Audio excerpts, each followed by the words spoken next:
Yesterday we talked about the volume aspect of the kind of var principles, which is sort of the four areas that you really need to be thinking about in your link building.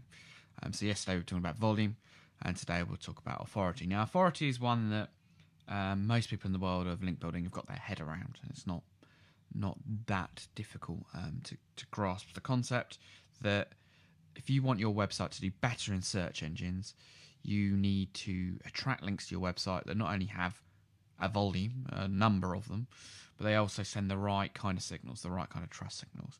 Now, authority is easy to understand the concept of, but where it's a little bit more complicated is how to measure it and how to get your head around it.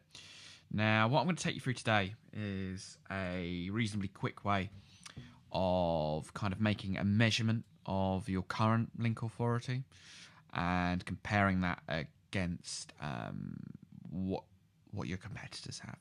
Now, I'll show you two different ways of doing it, both with different merits and with pros and cons to each. Now, I'll start off by I'll keep with the example we were using yesterday. So triathlon bikes. So I'll go for Urban Cycles. Go back to the Open Site Explorer site.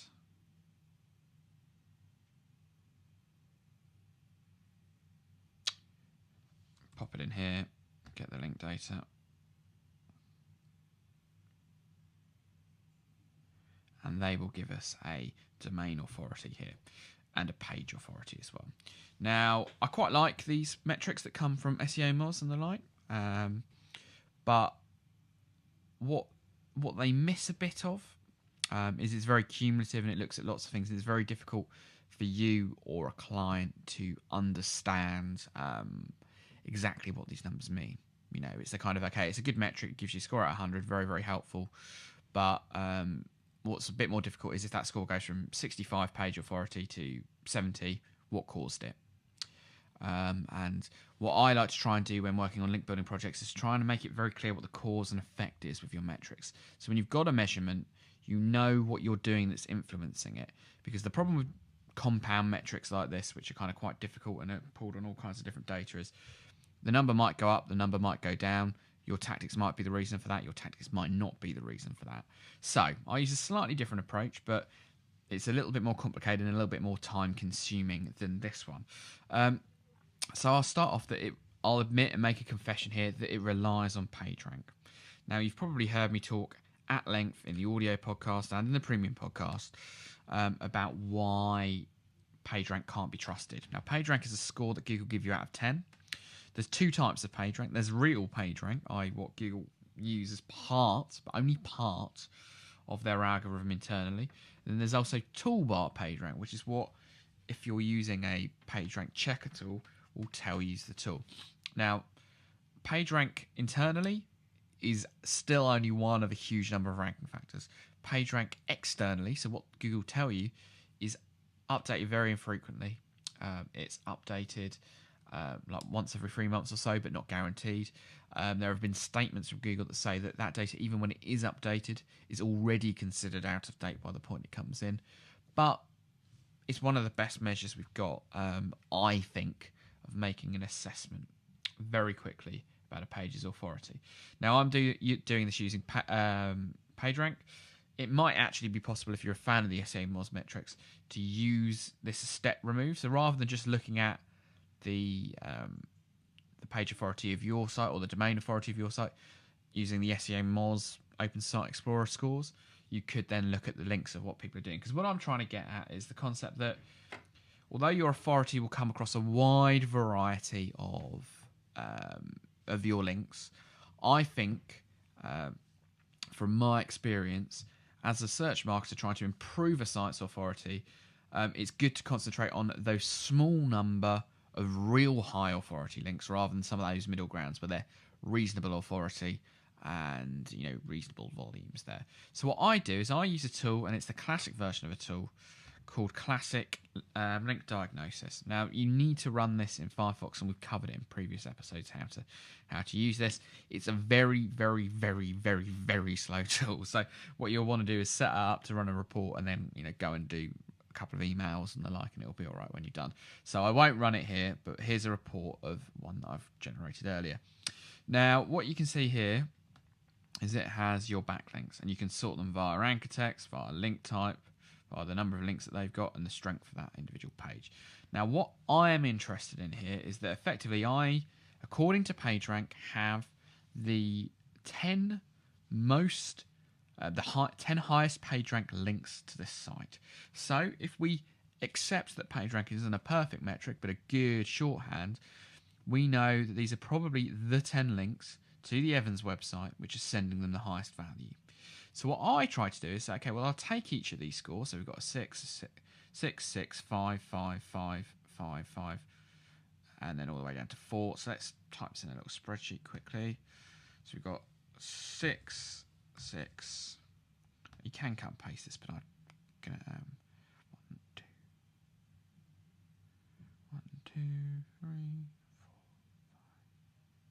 6. So they've got 6 of those.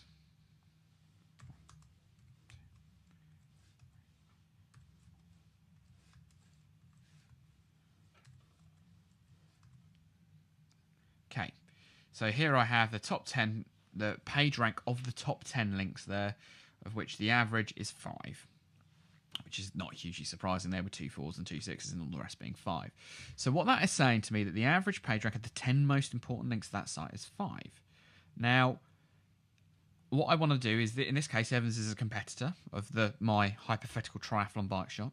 So I want to do this for all these competitors, probably the same ones we illustrated yesterday, and say, okay, well, for all those different sites, what is their average page rank of their 10 best page rank links? And that'll give you a score. And you'll see minor variations there. So some will be 6, one will be 5.2, one will be 5.4, or so on and so forth. Now, what you then do is you have a benchmark of what the 10 best links are for these different sites. You'll have a score for yourself, and then you'll know where you need to improve it. Now, unlike volume, unlike velocity, unlike anchor text, this is going to be a very hard number to skew. Because in this case, we're looking at, in order to improve Evans, if I was working on behalf of Evans here, if I wanted to improve that score, and I'd either have to add one more page rank 5 link, or 2 or 3 or so on, or get a couple more page rank 6. Page rank 6 are very, very difficult to get. So let's say I just add one more 5 link there. Now, if I then go back to these, that's taking the average up to 5.1. If I do it again for 5, so I get 2 page rank 5 links, which is a pretty major achievement in any stretch of the imagination. It's up to 5.2. So what I'm suggesting here is, what this illustrates is how relatively few links, i.e. 1 or 2, can have quite a big impact on the score here, but also it will be very, very difficult to achieve those links. So that's really what I'm getting at with the authority angle here, is that certain small links will have a disproportionately large influence on your ability to rank. So in volume, it's all about the numbers. It's all about getting the right momentum in the right direction, while understanding the basic tenets of the quality that you want to be achieving, the right anchor text and all that, those kind of angles. But from an authority point of view, you should be focusing on a relatively small, maybe a dozen links or so that you really want to get, that are really highly trusted. They may individually take a significant amount of time, significant amount of effort to get them, but they'll have a huge influence on this type of metric. But the reason it has a huge influence on this type of metric is because it has a huge influence on the actual search results. So when looking at volume, that's one area you want to improve. But independently of that, you want to be looking at your authority at the same time. And I think this average of the top 10, the average page rank of the top 10 links, is a pretty good shortcut for understanding how small numbers of links can have a huge impact on your authority.